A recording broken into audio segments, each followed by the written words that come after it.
ایک مومن کو، ایک حقیقی احمدی کو فائدہ تب پہنچتا ہے جب اس کے اندر پاک تبدیلیاں پیدا ہوں، اور وہ یہ عہد کرے کہ میں نے یہ پاک تبدیلیاں اپنے اندر پیدا کر کے ان کو پھر ہمیشہ اپنی زندگیوں کا حصہ بنانا ہے، ورنہ پھر ایک احمدی اور ایک غیر میں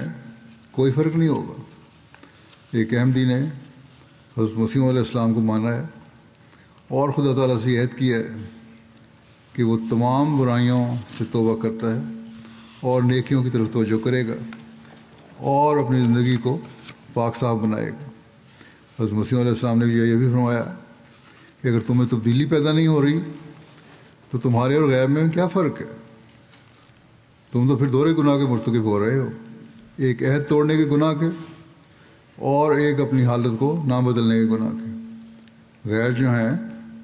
وہ تو صرف اپنی حالت نہ بدلنے کے گناہ کے مرتکب ہیں،